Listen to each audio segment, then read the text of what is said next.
도와주세요. 엄마가 아파요.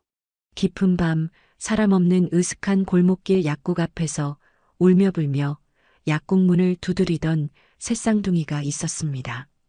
그 아이들은 찢어진 바지와 점퍼를 입고 꽁꽁 언 손을 비비며 퍼렇게 변해버린 입술을 하고 서서 매서운 바람으로 이내 벌벌 떨고 있었습니다.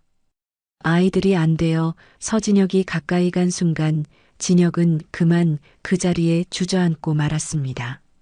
새쌍둥이의 얼굴은 자신의 어릴 적 얼굴과 너무나 닮아 있었기 때문입니다. 하지만 그는 아이를 가질 수 없는 몸이었습니다. 무정자증이 있었으니까요. 그런데 왜 지금 그의 눈앞에서 벌벌 떨고 있는 새쌍둥이들이 자신의 얼굴과 똑같은 모습을 하고 있는 걸까요? 도대체 이 아이들은 누구일까요? 이야기가 궁금하시다면 구독과 좋아요 눌러주세요. 댓글로 지금 어디서 시청하고 계신지 소통해 주신다면 앞으로 더 좋은 영상 제작에 큰 힘이 됩니다. 서울 도심 한복판 대륜그룹 본사 건물 꼭대기층에는 한밤중에도 불이 꺼지지 않는 방이 하나 있었습니다. 회장실이었죠. 서진혁 회장은 그날도 어김없이 통유리창 앞에 서서 서울의 야경을 내려다보고 있었습니다. 40을 갓 넘긴 나이에 수조원대 그룹의 수장이 된 남자, 세상 사람들은 그를 부러워했지만 정작 그의 눈동자에는 아무런 행복의 빛이 없었습니다. 회장님, 퇴근 안 하십니까? 김 비서가 조심스레 문을 열고 물었지만 진혁은 고개만 살짝 저었습니다. 불면증이 시작된 건 6년 전부터였습니다. 잠을 자려고 누우면 어김없이 한 여자의 얼굴이 떠올랐고 그 얼굴은 밤새도록 그를 괴롭혔죠. 밤 11시가 넘어서야 진혁은 회사를 나섰습니다. 하지만 그가 향한 곳은 청담동의 고급 주택가가 아니었습니다. 기사에게 차 키를 건네받은 그는 직접 벤츠의 운전대를 잡고 서울 외곽의 구도심으로 향했습니다. 낡은 골목들이 미로처럼 얽혀있는 그곳은 6년 전 그가 한 여자와 함께 걸었던 추억의 장소였습니다. 진혁은 골목 어귀에 허름한 포장마차에 벤츠를 세웠습니다. 플라스틱 의자에 앉아 소주를 따르는 그의 손에는 낡은 사진 한 장이 들려 있었죠. 사진 속에는 환하게 웃고 있는 젊은 여자가 있었습니다. 윤민서, 그의 전처였습니다. 손님, 안주 더 드릴까요? 포장마차 주인 할머니가 물었지만 진혁은 대답 대신 사진만 물끄러미 바라보았습니다. 그렇게 소주 2병을 비우고 자리에서 일어났을 때 시간은 이미 자정을 향해 가고 있었습니다. 비틀거리는 걸음으로 골목을 걷던 진혁의 발걸음이 문득 멈췄습니다. 폐점 직전의 약국 앞 가로등 불빛 아래로 3명의 아이가 서 있었습니다. 6살쯤 되어 보이는 남자아이 셋이었는데 찢어진 옷에 파랗게 언 손을 호호 불며 약국 유리문을 두드리고 있었습니다. 그중 한 아이가 울먹이며 중얼거렸습니다. 진혁은 자신도 모르게 아이들 쪽으로 발걸음을 옮겼습니다. 그때 또 다른 아이가 약국 안으로 들어가는 알바생의 옷자락을 붙잡았습니다. 저기요, 우리 엄마가 오늘 너무 아파요. 약 사러 나왔는데 돈이 모자라요. 아이의 말에 진혁의 가슴이 철렁 내려앉았습니다. 알바생은 난처한 표정으로 아이들을 바라보다가 결국 고개를 저으며 안으로 들어가 버렸습니다. 진혁은 천천히 아이들에게 다가갔습니다. 얘들아, 여기서 뭐하니? 아이들이 일제히 고개를 들었습니다. 그 순간 진혁은 온몸이 굳어버리는 것을 느꼈습니다. 가로등 불빛 아래 드러난 새 아이의 얼굴이 마치 자신의 어린 시절 사진을 그대로 복사해 놓은 것처럼 똑같았던 겁니다. 눈매, 코, 입술의 모양까지. 진혁은 숨이 막히는 것 같았습니다. 아저씨 누구세요? 한 아이가 경계하는 눈빛으로 물었습니다. 진혁은 떨리는 목소리로 대답했습니다. 나는 그냥 지나가던 사람이야. 배고프면 아저씨가 뭐 좀 사줄까? 하지만 아이들은 일제히 뒷걸음질을 쳤습니다. 엄마가 그랬어요. 모르는 사람한테는 맛있는 과자도 받는 거 아니래요. 가운데 아이가 날카롭게 소리쳤습니다. 그 말에 진혁은 가슴 한구석이 뭉클해지는 것을 느꼈습니다. 동시에 그는 가장 큰 아이의 귓불 뒤에서 무언가를 발견했습니다. 검은 반점이었습니다. 콩알만한 크기의 선명한 점이 자신의 귓불 뒤에 있는 것과 정확히 같은 위치에 박혀 있었습니다. 진혁의 손이 무의식적으로 자신의 귓불을 만졌습니다. 서가의 남자들에게만 대대로 내려오는 점, 아버지에게도 있었고 할아버지에게도 있었던 그 점이 저 아이에게도 있다는 것은 대체 무슨 의미란 말입니까? 얘들아, 잠깐만. 진혁이 손을 뻗었지만 아이들은 이미 골목 안쪽으로 뛰어가고 있었습니다. 그는 아이들의 뒤를 따라갔습니다. 벤치에 타라고 권유해봤지만 아이들은 더욱 경계하며 달아났죠. 구불구불한 골목을 지나 허름한 단칸방들이 늘어선 곳에 이르러서야 아이들의 모습이 사라졌습니다. 진혁은 그 자리에 멈춰 섰습니다. 더 이상 따라갈 수가 없었습니다. 떨리는 손으로 휴대폰을 꺼낸 진혁은 김 비서에게 전화를 걸었습니다. 김 비서, 나야. 지금 당장 조사해. 6년 전 이혼한 윤민서가 낳은 아이들이 있는지 있다면 나랑 친자 확인 검사를 즉시 진행해. 전화기 너머로 김 비서의 당황한 목소리가 들려왔지만 진혁은 더 이상 듣지 않았습니다. 그의 머릿속에는 오직 그 아이들의 얼굴만이 맴돌고 있었습니다. 같은 시각 골목 안쪽의 좁은 단칸방에서는 윤민서가 이불을 뒤집어 쓴 채 고통스럽게 몸을 웅크리고 있었습니다. 복부를 짓누르는 극심한 통증이 그녀를 괴롭히고 있었죠. 곁에는 방금 뛰어들어온 새쌍둥이가 걱정스러운 눈으로 엄마를 바라보고 있었습니다. 엄마, 우리 약 못 샀어. 미안해. 막내 강산이가 울먹였습니다. 민서는 이를 악물고 아이들에게 손을 내밀었습니다. 괜찮아, 우리 강산이. 엄마는 괜찮으니까 걱정 마. 하지만 그녀의 얼굴은 이미 핏기를 잃고 창백하게 질려 있었습니다. 만성 신부전. 6년간의 고된 삶이 그녀의 몸에 남긴 상처였습니다. 한편 서울 강남의 고급 빌라에서는 서민태가 전화기를 붙들고 있었습니다. 대륜그룹 부사장이자 진혁의 사촌 동생인 그는 방금 자신이 회장 비서실에 심어둔 정보원으로부터 보고를 받은 참이었습니다. 뭐라고? 회장이 윤민서와 아이들을 조사하고 있다고? 민태의 눈빛이 차갑게 빛났습니다. 그는 다른 번호로 전화를 걸었습니다. 6년 전 그 의사, 단단히 관리해. 절대로 입 열면 안 돼.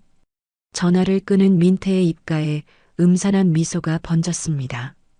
6년 전 그가 공들여 만들어 놓은 모든 것이 무너질 수도 있다는 불안감과 그것을 막아야 한다는 집념이 그의 눈 속에서 불꽃처럼 타올랐습니다. 그 밤 서울의 하늘에는 구름이 잔뜩 끼어 별 하나 보이지 않았습니다.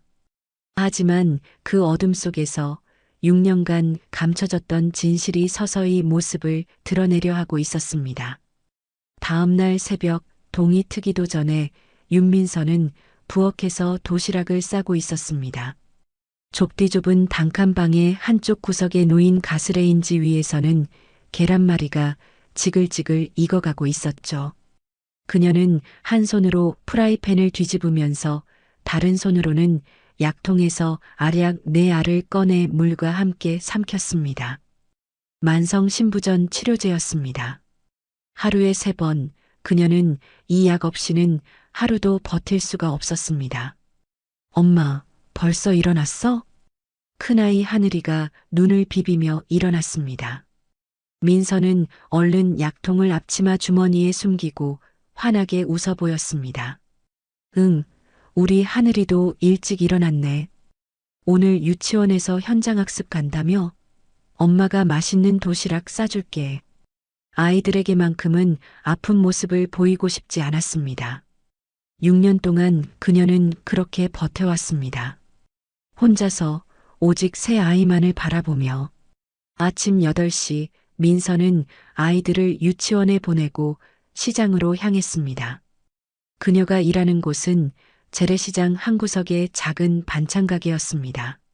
새벽같이 나와 반찬을 만들고 밤늦게까지 손님을 맞는 고된 일이었지만 새 아이를 먹여 살리려면 어쩔 수 없었습니다. 민서야, 오늘도 일찍 왔네. 옆 가게 생선집 아주머니가 말을 건넸습니다. 민서는 허리를 숙여 인사했습니다. 네, 아주머니. 오늘 김치 많이 담가야 해서요. 아이고, 혼자서 새쌍둥이 키우느라 얼마나 고생이요. 이거 가져가. 고등어 몇 마리 남은 거야. 아주머니가 비닐봉지를 내밀었습니다. 민서는 연신 고맙다며 손을 흔들었습니다. 이 시장 상인들의 작은 정이 아니었다면 그녀는 진작에 무너졌을지도 모릅니다. 하지만 그날따라 손님이 없었습니다. 점심시간이 지나도록 반찬은 팔리지 않았고 민서의 얼굴에는 점점 그늘이 드리워졌습니다. 결국 그녀는 용기를 내어 단골 손님에게 다가갔습니다. 저기 사모님, 죄송한데요. 지난달 외상값 좀 받을 수 있을까요? 아이들 겨울 파카를 사줘야 해서요. 민서의 목소리는 떨리고 있었습니다. 하지만 손님은 귀찮다는 듯 손을 내저었습니다. 아휴, 나도 요즘 어려워서 그래. 다음에 줄게. 손님이 가버린 뒤 민서는 빈 가게 안에 혼자 서서 한참을 멍하니 있었습니다. 그때 그녀의 낡은 휴대폰이 울렸습니다. 모르는 번호였습니다. 여보세요? 전화기 너머로 낮고 음침한 남자 목소리가 들려왔습니다. 윤민서 씨, 아이들 아버지가 그 아이들이 누군지 곧 알게 될 거야. 그 사람한테서 아이들을 지키고 싶으면 당신들이 먼저 사라지는 게 좋을 거야. 누구세요? 무슨 소리예요? 하지만 전화는 이미 끊겨 있었습니다. 민서의 손이 부들부들 떨렸습니다. 대체 누가 왜 이런 전화를 하는 걸까요? 그 순간 극심한 통증이 허리를 짓눌렀습니다. 민서는 그 자리에 주저앉아 구역질을 했습니다. 손등이 붓고 발목이 퉁퉁 부어올라 있었습니다. 신부전 증상이 악화되고 있다는 신호였습니다. 하지만 그녀는 이를 악물고 다시 일어섰습니다. 아이들이 유치원에서 돌아올 시간이었으니까요. 그 시각 대륜그룹 회장실에서는 김 비서가 서진혁 앞에 서류 봉투를 내밀고 있었습니다. 회장님, 친자 확인 결과가 나왔습니다. 진혁은 떨리는 손으로 봉투를 열었습니다. 그리고 그 안의 숫자를 보는 순간 그는 숨을 멈췄습니다. 친자 일치 확률 99.99%. 세 아이 모두 자신의 아들이라는 것이 과학적으로 증명된 것입니다. 진혁의 머릿속으로 6년 전의 기억이 밀려들었습니다. 그때 진혁은 아직 회장이 아니었습니다. 부회장으로서 아버지의 뒤를 이을 준비를 하던 시절이었죠. 어머니 이 여사의 영향력은 절대적이었고 회사의 모든 중요한 결정은 그녀의 손을 거쳐야 했습니다. 그날 이 여사는 진혁을 본가로 불렀습니다.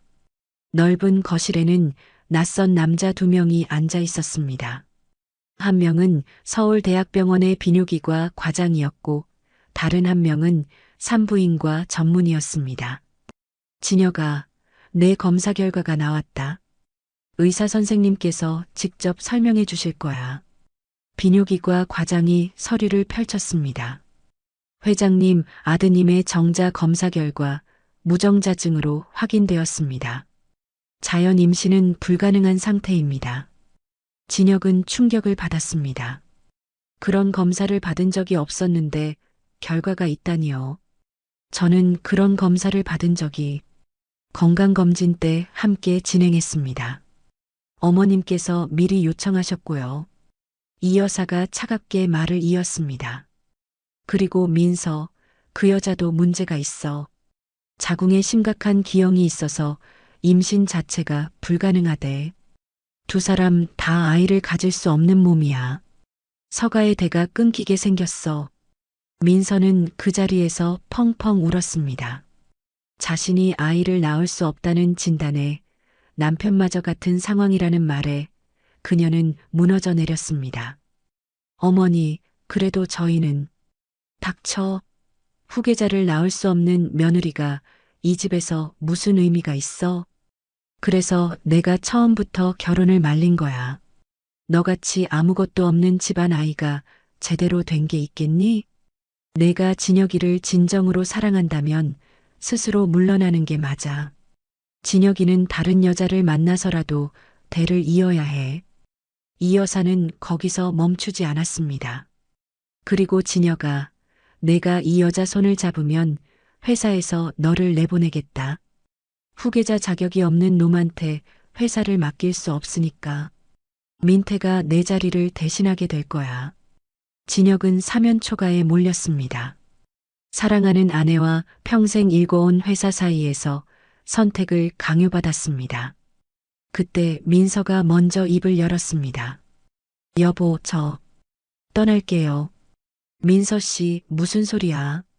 어머님 말씀이 맞아요. 저는 당신한테 아무것도 해줄 수 없는 여자예요.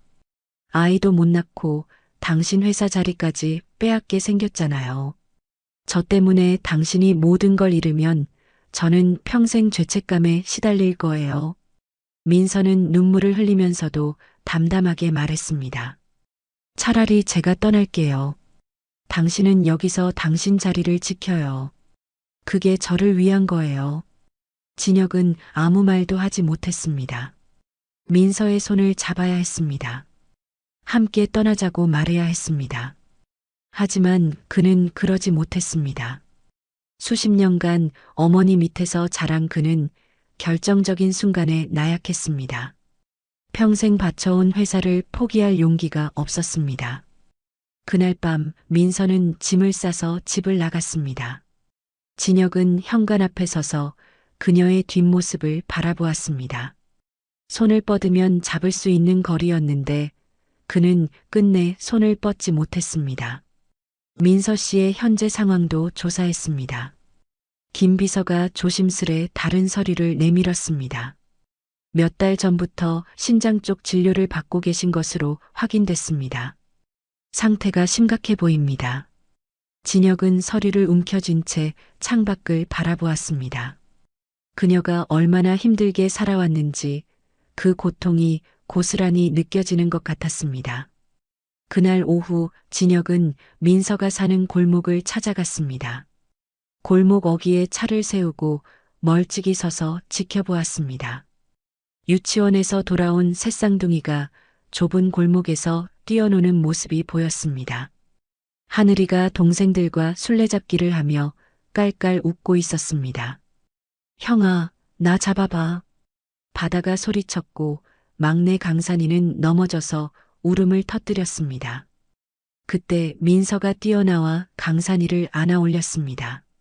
우리 강산이 어디 다쳤어? 엄마가 호해줄게. 그 모습을 바라보는 진혁의 눈가가 촉촉해졌습니다. 저 아이들이 자신의 아들이었습니다. 6년 동안 아버지 없이 어머니 혼자의 힘으로 키워온 아이들이었습니다. 진혁은 더 이상 참을 수가 없었습니다. 그는 성큼성큼 골목 안으로 걸어 들어갔습니다. 그런데 그때 민서가 그를 발견하고 그날 밤 민서는 잠을 이루지 못했습니다.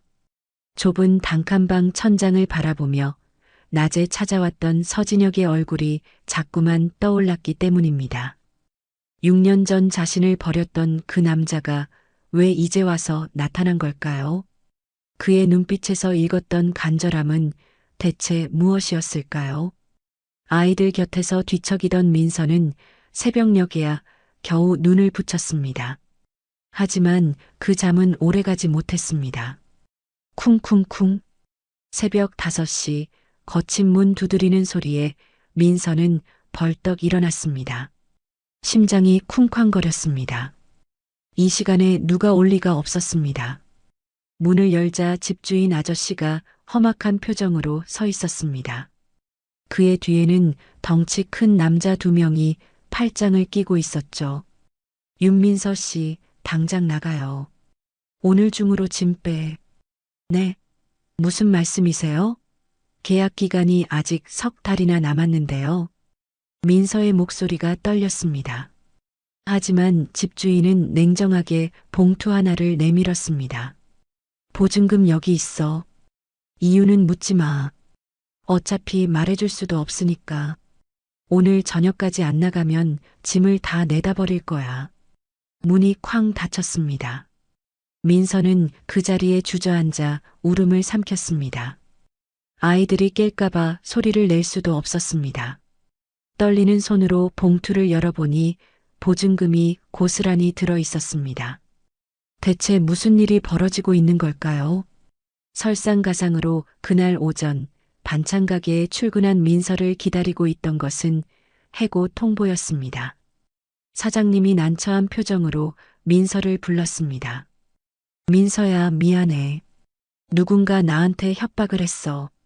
너 계속 쓰면 가게 문 닫게 만들겠다고. 세무조사 들어오게 해서 완전히 망하게 하겠다더라. 사장님, 저 진짜 열심히 했잖아요. 누가 그런 말을. 나도 몰라. 목소리만 들었는데 무서웠어. 민서야, 내가 무슨 잘못을 한 거 아닌 거 알아. 근데 나도 먹고 살아야 하잖아. 사장님의 얼굴에도 두려움이 서려 있었습니다. 민서는 더 이상 묻지 않았습니다. 이 모든 일이 우연이 아니라는 것을 직감했기 때문입니다. 하루아침에 집에서 쫓겨나고 직장까지 잃다니 누군가가 조직적으로 자신을 노리고 있다는 것이 분명했습니다. 혹시 진혁 씨가? 아니야, 그 사람이 왜? 민서는 머리를 흔들었습니다. 하지만 다른 설명이 떠오르지 않았습니다. 민서는 떨리는 다리를 이끌고 아이들을 데리러 유치원으로 갔습니다. 갈 곳이 없었습니다. 그녀는 아이들 손을 잡고 거리를 헤맸습니다. 해가 지고 밤이 깊어가도 갈 곳은 나타나지 않았습니다. 결국 그녀가 찾은 곳은 동네 공원 벤치였습니다. 엄마, 우리 오늘 여기서 자요? 바다가 물었습니다. 민서는 억지로 웃어 보였습니다. 응, 오늘은 캠핑하는 거야. 재밌지? 하지만 11월의 밤 공기는 매서웠습니다. 민서는 아이들을 꼭 껴안고 밤을 새웠습니다. 다음 날도 그 다음 날도 상황은 나아지지 않았습니다. 며칠간 공원 벤치와 24시간 찜질방을 전전하는 생활이 계속되었습니다. 엄마, 우리 왜 맨날 이사해요? 나 우리 집 가고 싶어요. 하늘이가 물었습니다. 민서는 아이의 머리를 쓸어넘기며 눈물을 삼켰습니다. 응, 엄마가 더 좋은 집 구하고 있어. 조금만 참아, 응? 금방 좋은 집 찾을게. 그때 진혁은 김 비서에게 지시를 내리고 있었습니다. 민서 씨 근처에 사람 붙여. 멀리서 지켜보기만 해. 내가 직접 움직이면 더 위험해질 수 있어. 진혁은 민서가 쫓겨났다는 소식을 듣고 가슴이 찢어지는 것 같았습니다. 하지만 자신이 직접 나서면 상황이 더 악화될 수 있다는 것을 알았습니다. 누군가가 민서를 노리고 있다면 그 배후를 먼저 밝혀내야 했습니다. 그러던 어느 날 오후 민서가 머물던 찜질방 앞에 검은색 승용차 3대가 멈춰 섰습니다. 차에서 내린 것은 명품 옷을 차려입은 중년 여성과 검은 양복의 경호원 4명이었습니다. 이 여사였습니다. 그녀의 손가락에는 다이아몬드 반지가 번쩍이고 있었고 목에는 진주 목걸이가 걸려 있었습니다. 윤민서. 그 차가운 목소리에 민서의 온몸이 얼어붙었습니다. 6년 만에 듣는 시어머니의 목소리였습니다. 찜질방에서 나온 민서는 새 아이를 뒤로 숨기며 이 여사를 마주했습니다. 이 여사의 시선이 삼둥이에게 향했습니다. 잠깐, 아주 잠깐 그녀의 눈빛이 흔들렸습니다. 손주들의 얼굴이 아들 진혁의 어린 시절과 너무나 닮아 있었기 때문입니다. 하지만 그 흔들림은 금세 사라졌습니다. 이 여사는 민서 앞에 두꺼운 봉투를 던졌습니다. 이 돈 받고 내 손주들만 내놔라. 핏줄은 속일 수 없어. 너 같은 천박한 년이 병든 몸으로 키울 수 있는 애들이 아니야.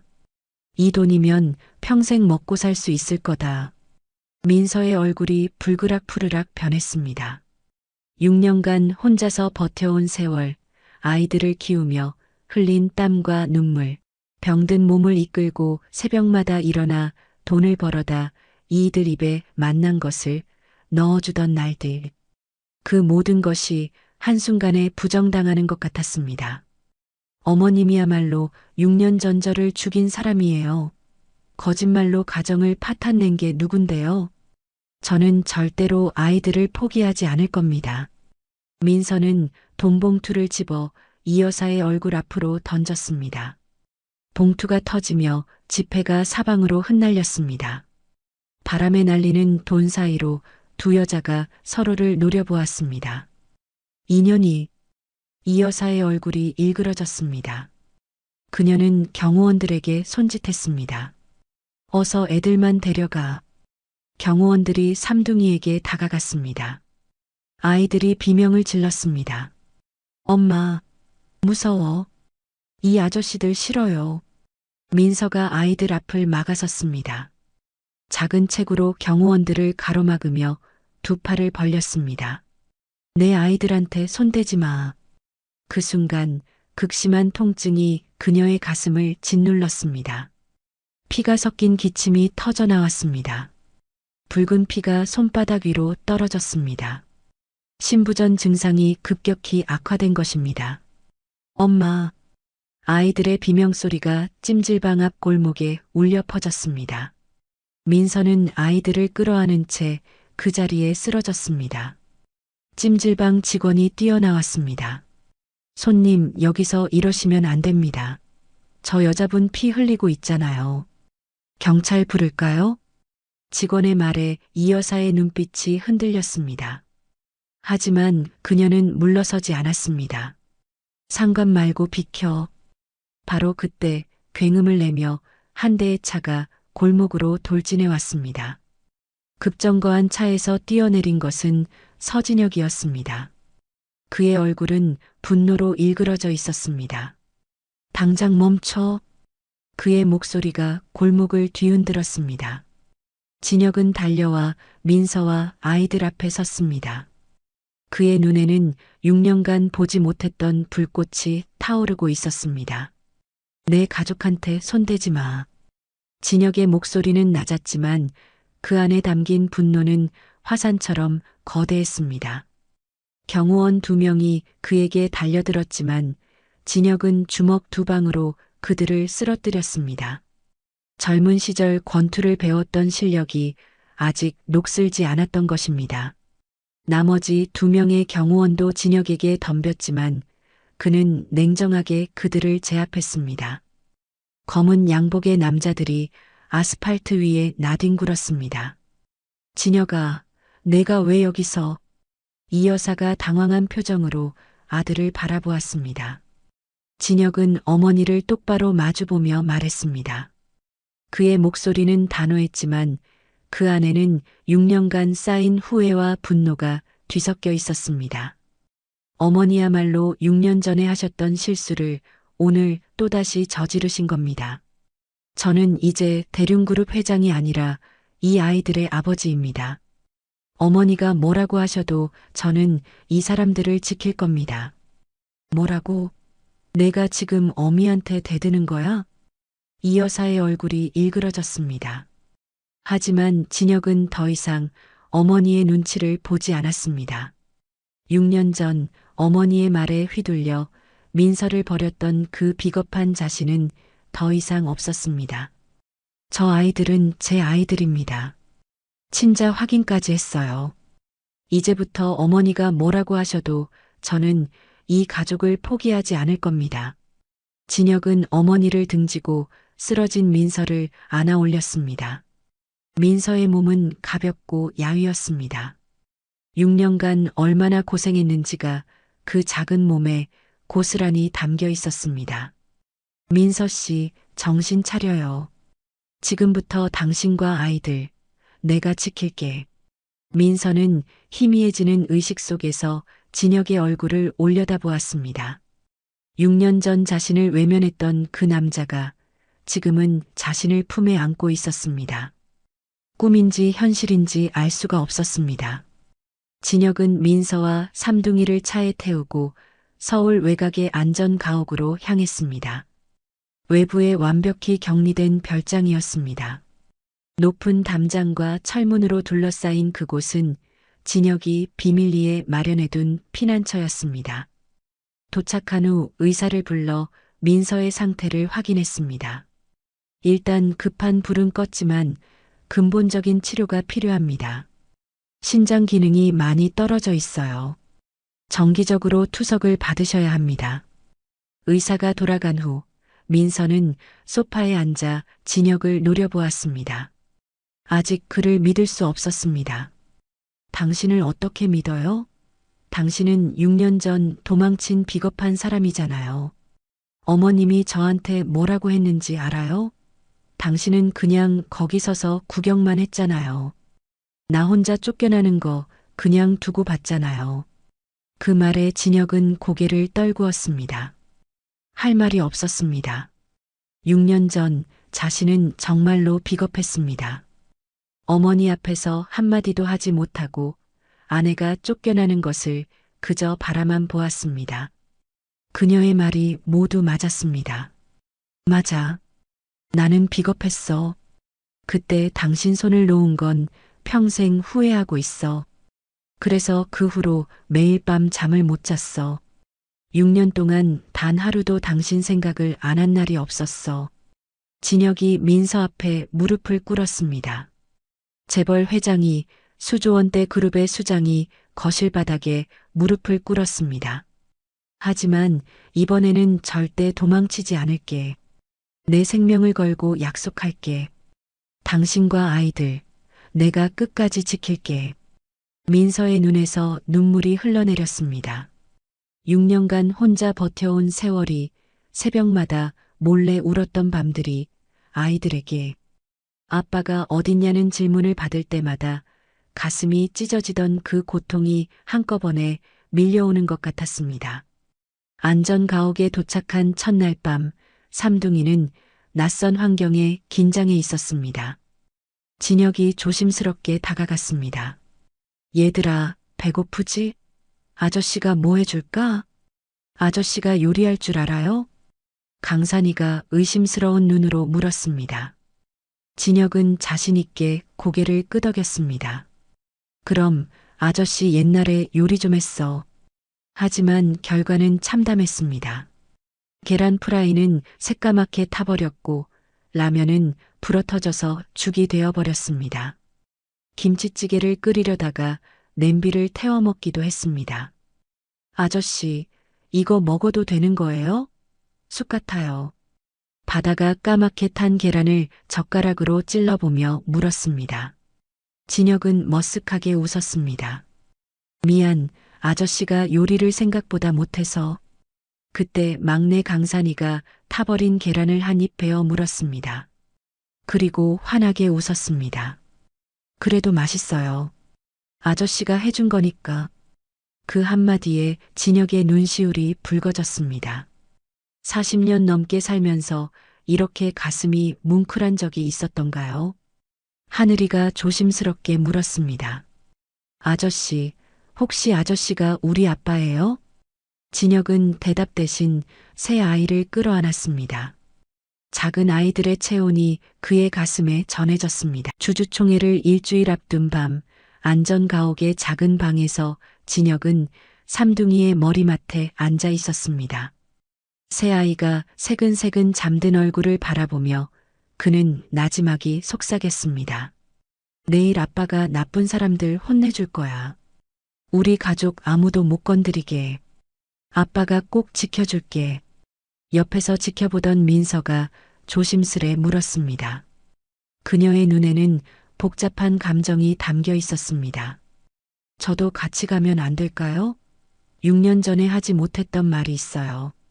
그때는 그냥 끌려나갔지만 이번에는 제 입으로 직접 말하고 싶어요. 진혁은 고개를 끄덕였습니다. 이번만큼은 혼자가 아니었습니다. 6년 전에는 서로의 손을 놓았지만 이제는 함께 맞서야 할 때였습니다. 그래, 같이 가자. 이번에는 끝까지 함께 싸울게. 주주총회 당일 아침, 서울 하늘은 잔뜩 흐려 있었습니다. 대륜그룹 본사 앞에는 수백 명의 취재진이 몰려 있었습니다. 서진혁 회장의 비자금 스캔들 의혹이 보도되면서 그룹의 운명이 이날 결정될 거라는 소문이 퍼져 있었죠. 카메라 플래시가 쉴 새 없이 터졌습니다. 총회장 안에서 서민태는 승리를 확신하며 냉소적인 미소를 짓고 있었습니다. 그의 옆에는 그를 지지하는 이사들이 앉아 있었습니다. 오늘 형은 끝장이야. 내가 준비한 자료들이면 충분해. 민태가 중얼거렸습니다. 그는 이미 주요 주주들을 포섭해 놓은 상태였습니다. 이 여사도 총회장 한쪽에 앉아 있었습니다. 그녀의 표정은 굳어 있었습니다. 며칠 전 진혁에게 들은 말이 계속 머릿속을 맴돌았습니다. 민태가 해임안을 상정하려고 마이크를 잡는 순간 총회장 문이 열렸습니다. 서진혁이 들어섰습니다. 하지만 그의 옆에는 윤민서가 있었고 새쌍둥이가 똑같은 턱시도를 입고 아빠의 손을 잡고 있었습니다. 새 아이의 모습은 마치 거울에 비친 것처럼 똑같았습니다. 총회장이 술렁였습니다. 저게 누구야? 아이들이 왜 저기 있는 거지? 새쌍둥이라고? 회장한테 자녀가 있었어? 수군거리는 소리가 총회장을 가득 메웠습니다. 입구에서 기자 한 명이 삼둥이에게 마이크를 들이댔습니다. 너희들 이름이 뭐니? 서진혁 회장 자녀가 맞아? 진혁은 재빨리 아이들을 감싸며 기자를 밀어냈습니다. 그의 눈빛이 차갑게 빛났습니다. 아이들한테는 손대지 마시오. 질문이 있으면 나한테 하시오. 단상에 오른 진혁은 마이크를 잡았습니다. 수백 명의 시선이 그에게 집중되었습니다. 그의 목소리는 총회장 전체에 울려 퍼졌습니다. 오늘 이 자리에서 저의 6년 전 이혼이 모두 거짓으로 인해 벌어진 것이었음을 밝히겠습니다. 대형 스크린의 친자 확인서가 떠올랐습니다. 친자 일치 확률 99.99%. 세 아이 모두 서진혁의 친아들이라는 증거였습니다. 총회장이 다시 술렁였습니다. 이 아이들은 모두 제 아들들입니다. 서하늘, 서바다, 서강산. 6년 전 누군가의 조작으로 저는 아내와 헤어졌고 아이들의 존재조차 몰랐습니다. 그 6년 동안 아내는 홀로 새 아이를 키우며 병까지 얻었습니다. 민태가 벌떡 일어섰습니다. 그의 얼굴이 일그러져 있었습니다. 어디서 근본 없는 아이들을 데려와서 쇼를 하는 거야. 친자 확인서? 그런 거 위조하는 건 일도 아니잖아. 진혁은 차갑게 민태를 바라보았습니다. 그의 눈에는 6년간 쌓인 분노가 담겨 있었습니다. 근본 없는 건 조작된 진단서로 가족을 파괴하고 그룹을 찬탈하려 한 너의 탐욕이야, 민태야. 스크린이 바뀌었습니다. 녹음 파일이 재생되기 시작했습니다. 의사 양반, 내 말대로만 써. 서진혁이 무정자증이라고. 그 여자도 불임이라고 적어. 내가 원하는 대로만 하면 평생 돈 걱정 없이 살게 해줄게. 하지만 부사장님, 이건 범죄입니다. 만약 들키면 들킬 일 없어. 형수는 쫓겨날 거고 형은 영영 자식을 못 가진다고 생각할 거야. 그럼 후계자 자리는 내 거지. 민태의 목소리였습니다. 총 회장이 충격에 휩싸였습니다. 이사들의 얼굴이 창백해졌습니다. 주주들 사이에서 야유가 터져 나왔습니다. 이 여사의 얼굴도 창백하게 질렸습니다. 자신도 민태에게 속았다는 것을 그제야 깨달은 것입니다. 녹취록이 재생되는 동안 그녀의 표정이 점점 일그러졌습니다. 민태야, 내가 나까지 속인 거야? 그 진단서가 조작이었다고? 이 여사가 떨리는 목소리로 물었습니다. 민태는 대답하지 못했습니다. 그의 얼굴에서 혈기가 빠져나갔습니다. 진혁이 어머니를 향해 말했습니다. 그의 목소리에는 원망과 슬픔이 뒤섞여 있었습니다. 어머니, 어머니의 체면이 우리 가족의 행복보다 중요했습니까? 6년 전 어머니는 민서를 쫓아내면서 자식을 못 낳는 여자라고 하셨죠. 그런데 그게 다 거짓말이었어요. 민태가 꾸민 거짓말에 어머니도 속으신 거예요. 이 여사는 고개를 떨구었습니다. 아무 말도 할 수 없었습니다. 6년 전 자신이 민서에게 했던 말들, 그 차가운 시선들이 떠올랐습니다. 모든 것이 거짓 위에 세워진 것이었습니다. 그 순간 총 회장 문이 열리고 검찰 수사관들이 들어왔습니다. 짙은 남색 점퍼를 입은 수사관들이 총 회장 안으로 성큼성큼 걸어왔습니다. 서민태 부사장, 사기 및 협박 혐의로 체포합니다. 민태의 손목에 수갑이 채워졌습니다. 끌려나가면서 그는 이 여사를 향해 소리쳤습니다. 큰어머니도 공범이에요. 나만 잡아가면 안 돼. 큰어머니도 알고 있었잖아요. 발버둥 치는 민태를 수사관들이 끌고 나갔습니다. 하지만 총 회장 밖으로 나서기 직전 민태는 기자들을 향해 외쳤습니다. 서진혁이 수천억 대 비자금을 숨겼다. 조사해봐. 나만 나쁜 놈이 아니야. 그것이 그의 마지막 발악이었습니다. 하지만 그 한마디가 나중에 어떤 파문을 일으킬지 그때는 아무도 몰랐습니다. 총 회장 한쪽 한 병원의 병실에서는 한 가족이 TV로 이 장면을 지켜보고 있었습니다.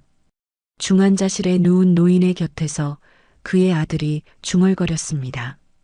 저런 사람도 있구나. 가족을 위해 모든 걸 걸다니. 우리 아버지도 저런 분이셨는데. 그의 어머니가 눈물을 글썽이며 TV를 바라보았습니다. 그들은 뇌사 판정을 받은 가장의 마지막을 지키고 있었습니다. 주주총회가 끝나고 일주일이 지났습니다. 민태는 체포되었고 진혁의 회장직은 유지되었습니다. 모든 것이 제자리를 찾아가는 것 같았습니다. 하지만 운명은 또 다른 시련을 준비하고 있었습니다. 그날 아침 민서는 평소처럼 아이들의 아침밥을 준비하고 있었습니다. 계란을 풀고 김치를 꺼내고 밥을 푸던 그녀의 손이 갑자기 멈췄습니다. 눈앞이 핑 돌았습니다. 엄마, 하늘이가 부르는 소리가 아득하게 들렸습니다.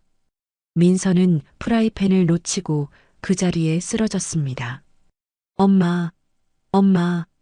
삼둥이의 울음소리에 진혁이 달려왔습니다.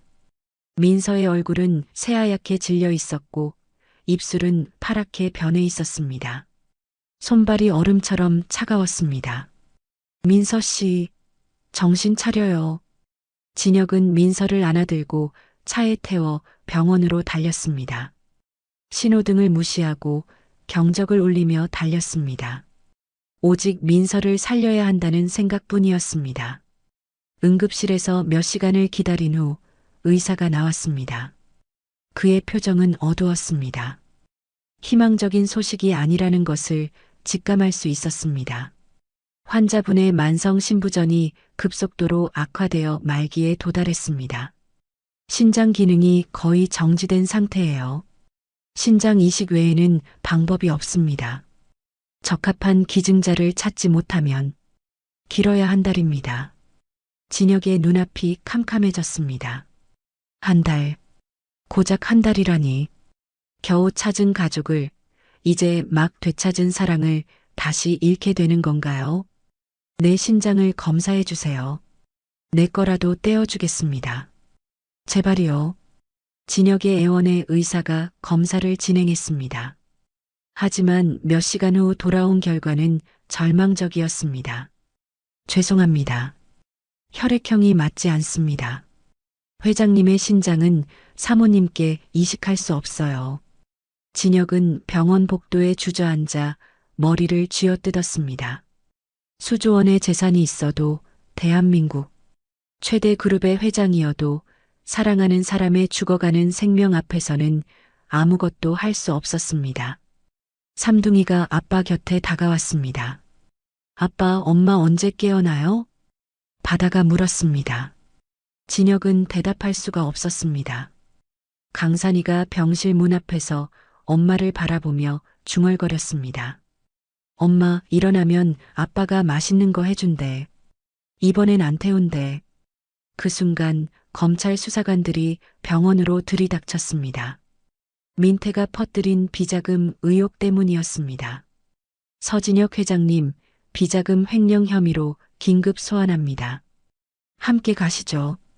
진혁은 수사관들을 노려보았습니다.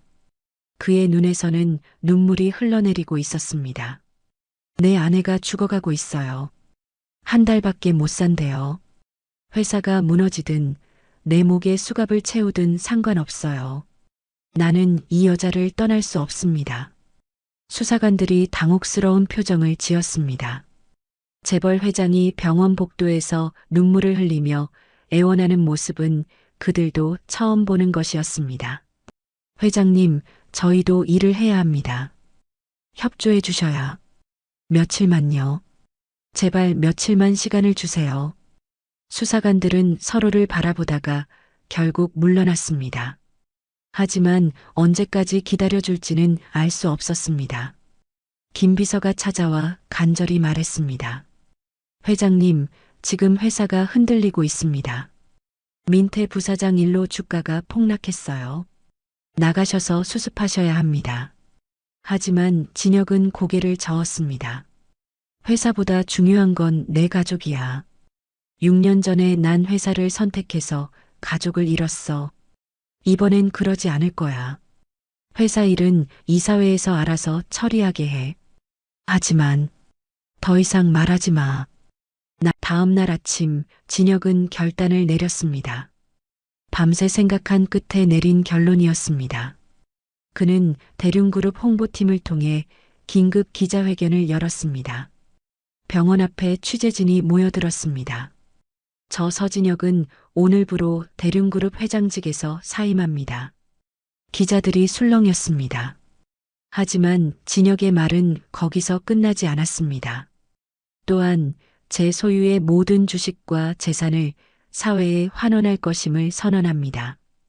더 이상 저는 대륜그룹의 회장이 아닙니다. 취재진이 경악했습니다. 수조원대의 재산을 모두 포기한다니 믿을 수 없는 일이었습니다. 카메라 플래시가 쉴 새 없이 터졌습니다. 회장님, 이유가 뭡니까? 왜 이런 결정을 내리신 겁니까? 한 기자가 물었습니다. 진혁은 담담하게 대답했습니다. 그의 눈은 충혈되어 있었지만 목소리는 흔들리지 않았습니다. 저는 6년 전 가장 소중한 것을 잃었습니다. 가족입니다. 회사를 선택하고 가족을 버린 대가로 저는 6년간 지옥 같은 삶을 살았습니다. 이제라도 되찾고 싶습니다. 그것이 재산보다 명예보다 세상의 모든 것보다 더 값진 것이라는 걸 깨달았습니다. 기자회견이 끝난 후 뉴스는 온종일 이 소식을 보도했습니다. 재벌 회장, 사랑을 위해 모든 것을 버리다. 사람들의 반응은 엇갈렸습니다. 미쳤다는 사람도 있었고 존경스럽다는 사람도 있었습니다. 대륜그룹 직원들 사이에서 탄식이 터져나왔습니다. 회장님이 왜 저러시는 거야? 가족을 위해서래. 진짜 대단하신 분이다. 그럼 우리 회사는 어떻게 되는 거야? 이 여사도 뉴스를 보았습니다. 아들이 평생 쌓아온 모든 것을 버리는 모습을. 그녀는 떨리는 손으로 휴대폰을 들었지만 전화를 걸 용기가 나지 않았습니다. 진혁은 기자회견이 끝나자마자 검찰청으로 향했습니다. 그리고 수사관들 앞에 무릎을 꿇었습니다. 차가운 대리석 바닥 위에 양복 입은 남자가 무릎을 꿇은 모습은 잊을 적이었습니다. 제 아내가 깨어날 때까지만 일주일만 시간을 주십시오. 그 후에는 제 발로 어디든 가겠습니다. 제발 부탁입니다. 수사관들은 무릎 꿇은 전직 재벌 회장의 모습에 말문이 막혔습니다. 평생 이런 광경을 본 적이 없었습니다. 회장님, 일어나십시오. 저희가 일단 상부에 보고하겠습니다. 병원으로 돌아온 진혁은 삼둥이와 함께 병원 복도에 무릎을 꿇고 기도했습니다. 새 아이와 아빠, 네 사람이 나란히 무릎을 꿇은 모습은 지나가는 사람들의 마음을 울렸습니다. 하나님, 엄마를 살려주세요. 아내를 살려주세요. 제발이요. 우리 엄마 안 죽게 해주세요. 네 사람의 기도가 병원 복도에 울려 퍼졌습니다. 간호사들도 지나가는 환자들도 모두 그 모습을 바라보며 눈시울을 붉혔습니다. 그날 저녁 기적 같은 일이 일어났습니다. 다른 병원에서 기증자가 나왔는데 아내의 신장 이식을 할 수 있는 적합한 기증자라는 것이었습니다. 조금 있다가 병원으로 한 가족이 찾아왔습니다. 중년 여성과 그녀의 아들이었습니다. 그들은 교통사고로 뇌사 판정을 받은 환자의 가족이었습니다. 서진혁 회장님 맞으시죠? 네, 그런데 어떻게? 중년 여성이 눈물을 글썽이며 말했습니다. 뉴스에서 봤습니다. 회장님이 모든 걸 버리고 아내분을 지키시는 모습을요. 기자회견 보면서 저희 가족이 모두 울었어요. 저희 아버지도 가족을 위해 모든 걸 버린 분이셨어요. 평생 농사 지으시면서 저희 삼남매 대학 보내시느라 본인은 아무것도 없이 사셨죠. 그래서 맞는다면 저희 아버지의 신장을 사모님께 드리고 싶었습니다. 진혁은 그 자리에서 깊이 고개를 숙였습니다. 이마가 바닥에 닿을 정도로 절을 했습니다. 평생 이 은혜 잊지 않겠습니다. 정말 감사합니다. 기증자 가족의 아들이 진혁의 손을 잡았습니다. 저희 아버지 장기가 누군가를 살릴 수 있다면 아버지도 기뻐하실 거예요. 아버지는 항상 말씀하셨거든요. 가족보다 소중한 건 없다고. 이식 수술이 결정되었습니다. 진혁은 떨리는 손으로 수술 동의서에 서명했습니다. 펜을 쥔 손이 계속 떨려서 글씨가 삐뚤빼뚤해졌습니다. 민서야, 꼭 살아서 돌아와. 이제 내가 평생 당신을 지킬게. 다시는 놓지 않을게. 수술실 불이 켜졌습니다. 진혁은 수술실 앞 차가운 의자에 앉아 기다렸습니다. 1시간, 2시간, 3시간. 시간이 흐르는 것이 느껴지지 않았습니다. 그 시간 동안 6년 전의 모든 기억이 주마등처럼 스쳐 지나갔습니다. 결혼식 날 민서의 환한 웃음. 여보, 우리 행복하게 살아요. 라고 말하던 그녀의 목소리. 이혼 서류에 도장을 찍던 날 흘리던 민서의 눈물. 그녀가 집을 떠나던 날 뒷모습. 골목에서 처음 삼둥이를 만났던 밤. 그 모든 순간들이 가슴을 파고들었습니다. 삼둥이가 아빠 곁에 바짝 붙어 앉았습니다. 아빠 무서워요. 괜찮아. 엄마는 강한 사람이야. 꼭 이겨낼 거야. 얘들아, 엄마 믿지? 응, 엄마 믿어. 이 여사가 병원에 나타났습니다. 그녀는 원무과에 가서 작은 봉투를 건넸습니다. 이거 익명으로 기부하고 싶어요. 환자 치료비에 써주세요. 봉투 안에는 거액의 수표가 들어 있었습니다. 그녀가 할 수 있는 유일한 속죄였습니다. 8시간이 흘렀습니다. 드디어 수술실 문이 열렸습니다.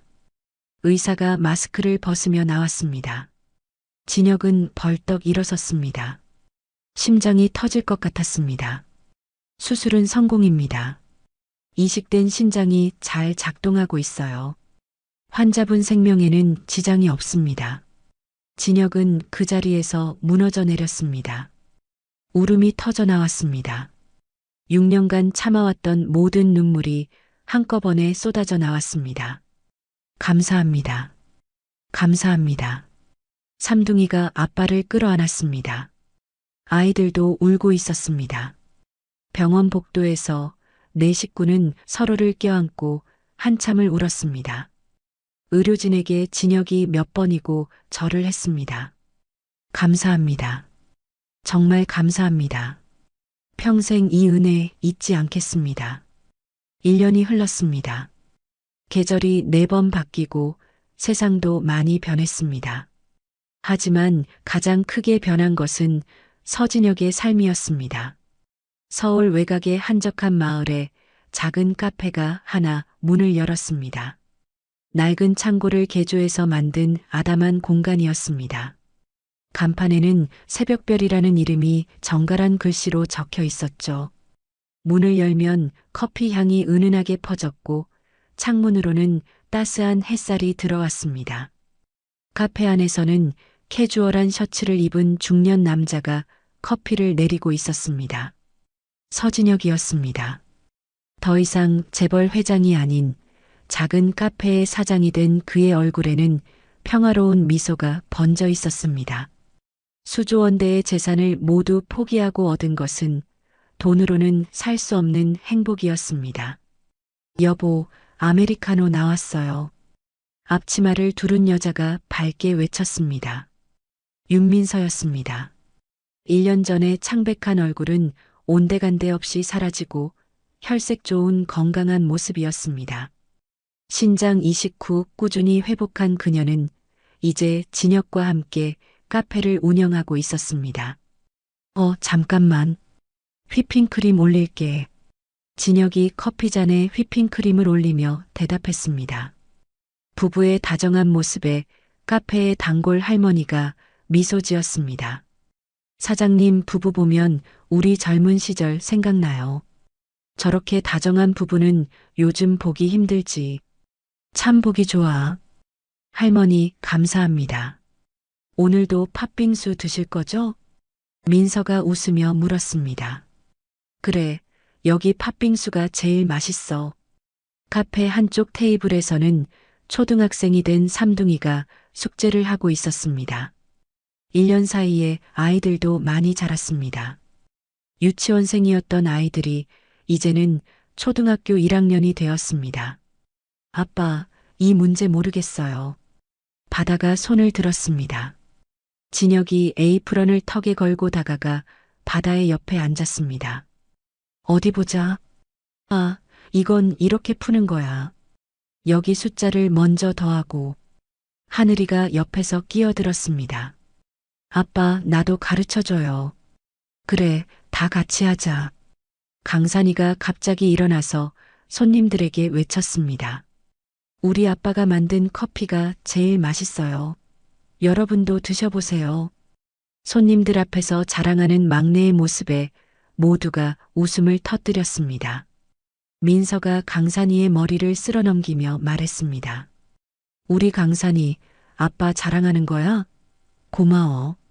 저녁 무렵 카페 문이 열리고 익숙한 얼굴이 들어왔습니다. 김비서였습니다. 아니, 이제는 김이사였습니다. 진혁이 물러난 후 대륜그룹의 이사가 된 그는 한 달에 한 번씩 이 카페를 찾았습니다. 회장님, 아니 사장님, 잘 지내시죠? 진혁이 환하게 웃으며 그를 맞았습니다. 김비서, 아니 이제 김이사지? 어서 와. 커피 한잔 할래? 두 사람은 창가에 앉아 커피를 마시며 이야기를 나누었습니다. 창밖으로는 노을이 물들어가고 있었습니다. 회사는 잘 돌아가고 있어요. 새로운 회장님이 잘 이끌고 계시고요. 회장님 덕분에 비리가 다 드러나서 오히려 회사가 더 건강해졌다는 평가도 있어요. 그래, 다행이네. 김 이사가 조심스럽게 물었습니다. 후회 안 하세요? 그 모든 걸 버리신 거. 진혁은 카페 안을 둘러보았습니다. 커피를 내리는 민서, 숙제하는 삼둥이, 웃음소리가 가득한 작은 공간. 1년 전에는 상상도 못했던 풍경이었습니다. 이게 내 행복이야. 대륜그룹 전체보다 소중해. 6년 전에는 몰랐는데 이제는 확실히 알아. 가족보다 소중한 건 아무것도 없다는 거. 김 이사가 고개를 끄덕였습니다. 저도 회장님 보면서 많이 배웠어요. 진짜 중요한 게 뭔지. 그날 밤 카페 문을 닫은 후 민서가 진혁에게 기대어 물었습니다. 두 사람은 카페 앞 벤치에 나란히 앉아 있었습니다. 밤하늘에는 별이 반짝이고 있었습니다. 여보, 회장 자리 포기한 것 정말 후회 안 해요? 가끔 그 시절이 그립지 않아요? 진혁은 민서의 머리를 쓸어넘기며 대답했습니다. 당신 곁에서 커피 내리는 게 회장실에서 서류 결제하는 것보다 100배는 행복해. 회장 시절에는 매일 밤 잠을 못 잤는데 요즘은 베개에 머리만 대면 바로 잠들어. 이게 진짜 행복인 것 같아. 민서의 눈에 눈물이 고였습니다. 고마워요. 돌아와줘서. 그리고 미안해요. 6년 동안 혼자 힘들게 해서. 무슨 소리야. 미안한 건 나지. 그때 당신 손을 놓은 건 평생 후회할 거야. 그래서 이제 다시는 안 놓을 거야. 죽을 때까지. 두 사람은 서로를 바라보며 미소 지었습니다. 6년의 세월이 만든 상처는 1년의 사랑으로 조금씩 아물어가고 있었습니다. 다음 날 오후 카페 건너편 골목에 수수한 옷차림의 중년 여성이 서 있었습니다. 이 여사였습니다. 명품 옷 대신 평범한 원피스를